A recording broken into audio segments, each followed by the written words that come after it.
안녕하세요. 이중인격 같은 남자친구와 파혼한 30대 여성입니다. 사귈 때는 정말 몰랐네요. 그렇게 경우 없는 집구석에서 가정교육도 똑바로 못 받아 처먹은 인간인지. 결혼까지 생각했던 남자친구와는 대학을 다니면서 알게 된 사이입니다. 오랫동안 친구로 알고 지내다 본격적으로 사귀기 시작한 건 30이 넘어서였어요. 적지 않은 나이에 사귀기 시작해서 그런지 풋풋한 설렘은 없었지만 그래도 오랫동안 알고 지내서인지 같이 있으면 편하고 말도 잘 통했지요. 쓸데없이 내숭을 떨지 않아도 되었고 가식적일 필요도 없었고요. 마음 편하게 제 자신을 보여줘도 아무런 부담이 없는 사람이라 좋았습니다. 대학생 때 만났고 이후로는 친구로서 편하게 지냈기 때문에 남자친구의 집안이라던가 재정 상황에 대해서는 크게 관심을 둔 적도 그다지 궁금하지도 않았습니다. 씀씀이가 크지 않다는 정도야 보고 겪는 게 있으니 어느 정도 눈치는 채고 있었지만 이거야 각자 성격이나 성향에 따라 다른 것이니 그것만 보고 남자친구가 돈이 많네 적네 그런 판단은 굳이 할 이유가 없었지요. 하지만 연인이 되고 나니 같이 보내는 시간도 길어졌고 대화의 주제도 전과 달리 다양해져 갔습니다. 남자친구에 대해 남들은 모르는 것들은 저만 알고 싶어졌고요. 예를 들어 남자친구가 어렸을 땐 어떤 아이였는지, 학창시절은 어땠는지, 부모님과의 관계는 어떤지 그런 것들이요. 남자친구의 가정이랄까 배경은 제 상상과는 많이 달랐습니다. 워낙에 사람들과 잘 어울리고 잘 웃는 사람이었기에 그런 어려움이 있었을 거라고는 상상치 못했네요. 남자친구 말에 의하면 아버님께선 고집이 세고 성격이 거치시답니다. 그래서인지 걸핏하면 동네 이웃들이나 지인분들과 부딪히기 일쑤였고 다니시던 직장에서도 그런 문제가 반복되었다고요. 결국 나중에는 제대로 사회생활도 하실 수 없게 되었다며. 하지만 가족들에게는 늘 좋은 분이셨답니다. 자기는 도통 이유를 모르겠다고 덧붙였어요. 이런 이야기를 들었을 때 개떡 같은 집구석이란 걸 제가 눈치를 챘어야 하는데 아무튼 사정이 그렇다 보니 어쩔 수 없이 어머님께서 가장 역할을 도맡게 되셨고 결과적으로 남자친구는 대부분의 시간을 집에 계시던 아버님 그리고 연년생인 형과 함께 보냈다대요. 경제적으로도 여유가 없었던 건 당연하고요. 반면에 저는 남자친구에 비하면 정말 유복하게 자랐다고 할 수 있습니다. 사업을 하시던 부모님 덕분에 배우고 싶은 건 뭐든지 도전할 수 있었고 즐길 수 있었으니까요. 지금 이렇게 좋은 회사에 다니며 스스로 제 인생을 꾸려나갈 수 있는 것도 전부 부모님 덕분이라 생각하며 감사하게 여기고 있습니다. 하지만 그렇다고 해서 신에게 맹세컨대 제가 남자친구를 무시한 적은 결코 없습니다. 남자친구의 사정이 안타깝고 속상했을 뿐이지 그렇다고 남자친구가 저보다 못난 사람이란 생각은 하지 않았어요. 몇몇 친구들은 이런 저에게 멍청하다고도 했고 순진에 빠졌다고 놀리기도 했지만요. 그러다 작년부터 본격적으로 결혼 이야기가 나오자 제 스스로 생각이 조금씩 달라지는 걸 느낄 수 있었습니다. 사실 그 전까지는 남자친구와 잘 만나고 있었고 결혼 생각도 있기는 했지만 저에겐 당장의 일은 아니었거든요. 물론 사귀기 시작할 때 이미 둘 다 30이 넘은 상황이었고 결혼 정년기가 지난 나이였기에 남자친구의 결혼 타령도 이해가 되긴 했지요. 하지만 당시 저는 해보고 싶은 일도 많았고 그리고 까놓고 이야기해볼게요. 막상 결혼 이야기가 나오니 조금 냉정한 시각으로 남자친구의 상황을 보게 되더라고요. 사람은 너무 괜찮은데 결혼이란 게 사랑만 뜯어먹고 사는 것도 아니고 그래도 결국은 사람 됨됨이라던가 그런 게 중요한 거 아닐까? 돈은 앞으로 벌면 되지. 솔직히 별의별 생각이 들면서 마음을 쉽게 정하지 못했어요. 그런 저를 보고 남자친구는 불안했는지 주변 친구들을 동원해 이벤트를 하기도 하고 하루는 울며불며 절 붙잡기도 하고 적극적으로 제 마음을 붙들려는 노력을 보여줬고 결국 그런 성의와 정성에 넘어간 제가 프로포즈를 받아들였네요. 정식으로 프로포즈를 받고 2주쯤 지났을 무렵 남자친구가 저에게 자기 집으로 인사를 드리러 가자고 하더라고요. 어머님 아버님께도 벌써 다 이야기해놓았다며 두 분 다 목이 빠져라 저를 기다리고 계시다면서요. 그렇게 며칠 뒤 저는 남자친구 본가에 가게 되었습니다. 당연히 빈손으로 갈 순 없었으니 지인들의 추천을 받아 홍삼 세트를 사들고 인사를 갔지요. 남자친구는 직장 문제로 나와 살고 있었고 본가에는 어머님 아버님과 남자친구의 형이 있었습니다. 남자친구의 형은 별거 중으로 몸만 쫓겨났다고 들었어요. 듣기로는 7살 난 딸도 있다던데 그 딸 얼굴도 못 보고 있다고요. 뭘 얼마나 잘못했길래 그렇게 쫓겨났냐는 제 질문에 남자친구는 솔직히 형은 그다지 잘못한 게 없는데 형수가 유난스러워서 그렇다는 식이었습니다. 하지만 이유가 정확히 뭔지 말해주지는 않더라고요. 궁금했지만 남편도 아니고 남자친구인데 캐묻는 것도 매너가 아닌 것 같아서 더는 묻지 않았습니다. 그때만 해도 어리석게도 결혼이 가족 간의 결합이라고 생각은 못하고 내 남자친구만 멀쩡한 사람이면 괜찮은 사람이면 된다고 생각한 거지요. 어머님 아버님은 저에게 궁금한 게 많으신 눈치였습니다. 이런저런 질문을 많이 하셨거든요. 제가 어느 초중고를 나와 어느 대학을 갔는지, 부모님께서 무슨 일을 하시는지, 지금 살고 있는 집이 자가인지 아닌지 등 솔직히 말하자면 이런 질문까지 하시는 건가 싶을 만큼 조금은 껄끄러운 이야기들도 오갔네요. 아무래도 며느리감이라 생각하시니 그러신가 보다고 처음에는 그렇게 생각했습니다. 하지만 시간이 지날수록 어쩐지 제 흠을 잡으려고 그러시는구나 싶더라고요. 유치한 생각이지만 어떻게든 제가 당신 아들보다 못한 구석을 찾아내고 싶어서 안달이 나신 분들 같았달까요? 그러다 제가 1차로 열받는 일이 있었는데 무슨 이야기를 하다가 부모님이 무엇을 물려주셨냐 그런 이야기가 나왔습니다.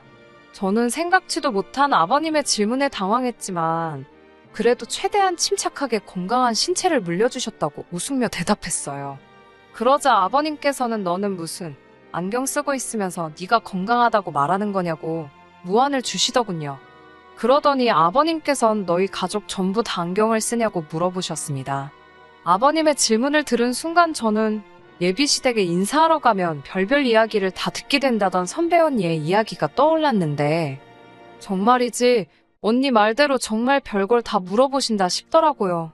물론 집에서 라섹이니 라식이니 수술에 관한 대화가 없었던 건 아닙니다. 하려면 얼마든지 할 수 있는 여유도 있었고요.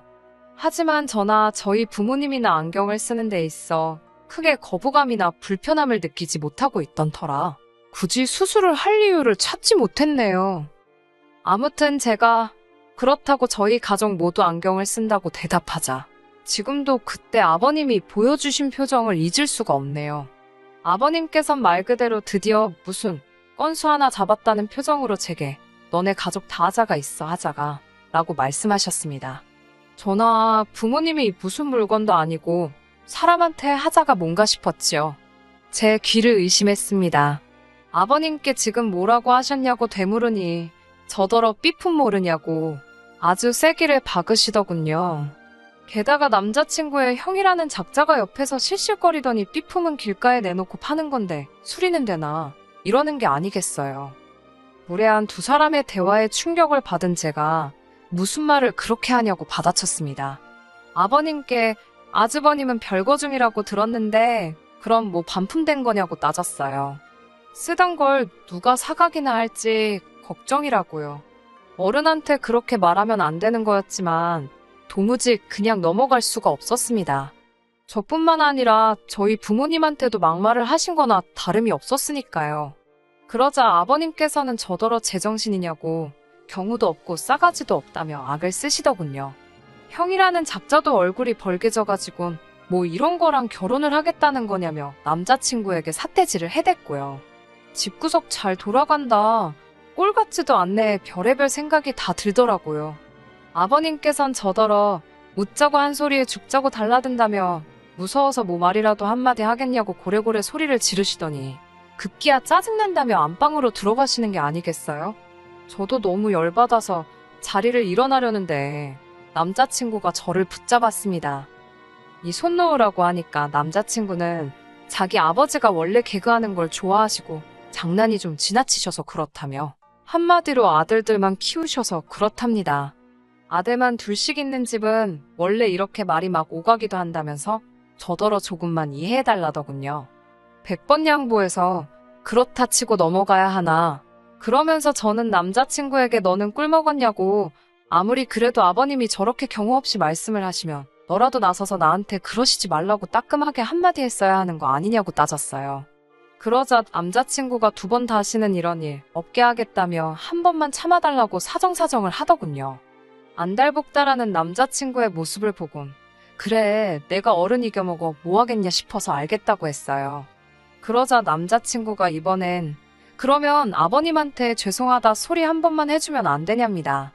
사과를 받아도 부족한 판국에 뭘 죄송하다고 하라는 거냐고 짜증을 냈더니 제발 한 번만 하고는 절 붙들더라고요. 진짜 남자친구의 얼굴을 봐서 내가 참자라는 심정으로 참을 인자를 그리며 안방문을 놓고 했습니다. 그러자 아버님께선 한껏 비아냥거리시며 방문을 여시더군요. 정말 제가 죄송해서 사과를 드리러 왔다고 생각하신 건지 있는 대로 뻗대며 문을 열어주시는 아버님을 보고는 어이가 없기도 하고 황당했네요. 저는 정말이지 남자친구를 위해서 죄송하다 말씀을 드린 겁니다. 저는 아버님께 좀 전에 일은 죄송하다. 하지만 앞으로 저에게 말을 너무 막 하지 마시라 했습니다. 저는 그런 화법에 익숙하지 않다고요. 그러자 아버님께선 또다시 죄송하다 하러 왔으면 죄송하다 소리만 하면 되지. 시애비 될 사람한테 하라 마라 조건을 다느냐고 화를 내시더군요. 진짜 너무 답답해서 나올 뻔한 한숨을 가까스로 참았습니다. 그런데 안방에서 나오는데 이번엔 그 형이라는 인간이 저를 붙들더니 자기한테는 사과 안 할 거냐입니다. 죄송해요 라고 짧게 한마디를 하니 저더러 싸가지가 있네 없네 난리가 났지요. 자기 아버지는 사람이 좋아서 그냥 넘어가지만 자기는 그냥 못 넘어간답니다. 그래서 저도 남자친구 형에게 저도 아버님한테 사과 받을 거 못 받고 그냥 넘어가니까 이 정도 하고 그만하시라 했습니다. 안방에 부모님 다 계신데 거실에서 저랑 큰 소리 내셔야겠냐고요. 그러자 남자친구 형이란 작자가 한다는 소리가 자기 집인데 못할 말이 뭐가 있냐며 저더러 더 짓거려 보랍니다. 반품 쓰던 거 이러면서 악을 쓰고 달라드는데 신우도 아니고 아주버님 될 사람이 그러니 그것도 참 볼만하더라고요. 제가 죄송하다고 그만하자고 그러고는 가방을 챙기는데 뒤에서 제 머리채를 잡는 게 아니겠어요? 저더러 도망가지 말고 사과 똑바로 하라면서요. 순간 너무 당황스러웠지만 전 호신술을 배운 적이 있었기에 바로 엎어치기로 남자친구 형을 넘겨뜨렸습니다. 저도 배우기만 했지 한 번도 써본 적이 없던 호신술을 예비 시댁에서 쓰게 될 줄은 상상도 못했지요. 그제서야 남자친구는 저더러 이게 뭐냐고 그래도 그렇지 형을 때리면 어떡하냐입니다. 어이가 없어서 이 형이 내 머리채 잡을 땐 뭐하다가 나한테 난리냐고 소리를 지르고 그새 남자친구 형 넘어가는 쿵소리에 놀라 나온 어머님 아버님은 사색이 되어 있었습니다. 저더러 제정신이냐고 누가 시댁에 인사 와서 아주버님 될 사람을 패냐고 절 신고하겠답니다. 신고하시라 했어요. 정당방위는 들어본 적 없으시냐고 저도 악을 썼지요. 그때 그 형이라는 인간 창피하긴 했는지 신고하지 말라고 자기 부모를 말리더라고요. 남자친구가 제 손목을 잡아 끌어 집 밖으로 나갔고 이어지는 남자친구의 행동에 저는 너무 충격을 받고 말았습니다. 남자친구는 한숨을 푹푹 내쉬더니 이게 뭐 하자는 거냐며 자기가 아까 분명히 부탁하지 않았냐고 그러는 거예요. 제가 남자친구에게 아버님이랑 당신 형이 나한테 어떻게 하는지 다 봐놓고도 그런 소리가 나오냐고 받아쳤습니다. 그러자 원래 남자들은 좋아하는 여자한테 짓궂게 행동하는 거 모르냐입니다. 아버님은 딸을 키워보신 적이 없으니 그깟 말 몇 마디 해도 제가 삐질 수 있다는 걸 모르셔서 그런 거고 형이란 작자는 저를 벌써 동생 여자친구니까 편하게 생각해서 그런 걸 거라며 두 사람의 잘못된 행동을 옹호하는 게 아니겠어요? 남자친구의 말도 안 되는 궤변에 저는 어떻게 그런 식으로 이야기를 할 수 있냐고 따졌습니다. 당신 식구들이 나에게 함부로 행동을 하면 당신이 나서서 나를 지켜주진 못할 망정 이게 지금 뭐 하자는 거냐고요. 그러자 남자친구는 이렇게 투닥거리면서 친해지는 거지. 아무리 그래도 그렇지 아주버님 될 사람을 넘겨뜨리는 여자가 어딨냐며 자기가 당장이라도 저희 집에 가서 저희 부모님을 만나야겠답니다. 자기가 나서서 장인장모 되실 분들을 교육 좀 시켜야겠대요. 어떻게 딸을 이렇게 경우 없이 키우셨는지 한번 물어보고 좀 가르쳐야겠다나요. 그 소리까지 듣고 나니 내 눈앞에 있는 사람이 내가 그동안 알던 사람이 맞나? 이런 사람하고 내가 미래를 꿈꿨다니 미쳤지. 이 인간 완전 쓰레기였네. 정말이지 별의별 생각이 다 들더라고요. 피는 못 속인다더니 경우 없이 아무 말이나 떠들어대는 아버님이나 손버릇 나쁜 형이라는 작자나 지금 지가 뭔 소리를 하는지도 모르고 급발진해서 떠들어대는 이 미친 남자친구란 인간까지 죄다 똑같은 인간들이란 생각에 진저리가 나던걸요. 저는 남자친구에게 네가 뭔데 우리 부모님을 가르친 애 만에 개소리를 하느냐고 나야말로 너네 부모님 면상에다 대고 자식들을 어떻게 키웠는지 하나하나 따져묻고 싶다고 소리를 질렀습니다. 하긴 아버님이란 분부터 저렇게 경우도 없고 뭐가 똥인지 된장인지 분간을 못하시니 자식들이라고 뭘 보고 배웠겠냐고 빈정거리기도 했지요. 아주 솔직히 조금 무섭기는 했어요. 요새 자기 뜻대로 안 되면 헤어지면서 여자친구한테 해코지하는 나쁜 놈들이 종종 있잖아요. 내 눈앞에 있는 이 인간이라고 그러지 않으리란 보장이 없었으니 솔직히 긴장할 수밖에요. 쏴대고 싶은 말은 더 많았지만 적당히 해야겠다 싶어서 마지막으로 2번 다시 나 볼 생각도 하지 말라고 절대로 연락하지 말라고 안 그러면 신고할 거라고 쏴붙이고 불이 나게 큰 길가로 나와 택시에 올라탔습니다. 집으로 향하는 길에 남자친구에게선 계속해서 전화와 문자가 걸려왔는데 더 소름이 끼쳤던 건 남자친구가 음성 메시지를 남겨놓았길래 들어보니 또다시 미안하다며 자기는 저 없으면 안 된다고 질질 짜더라고요. 또라이도 보통 또라이가 아니구나 싶어서 한 일주일 동안은 집 밖에도 못 나갔습니다.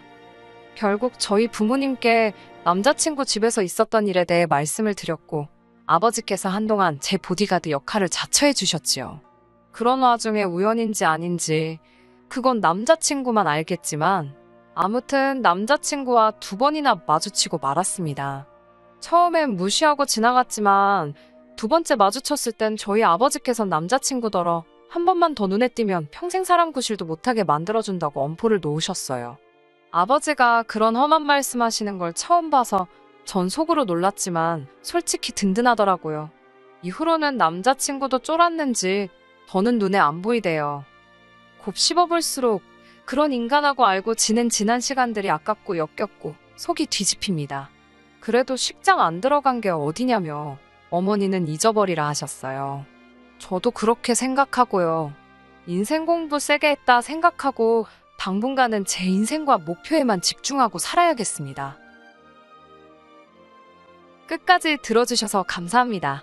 오늘의 사연은 여기까지입니다. 구독과 좋아요, 알람 설정 부탁드리고 더 좋은 사연으로 다시 찾아뵙겠습니다. 감사합니다.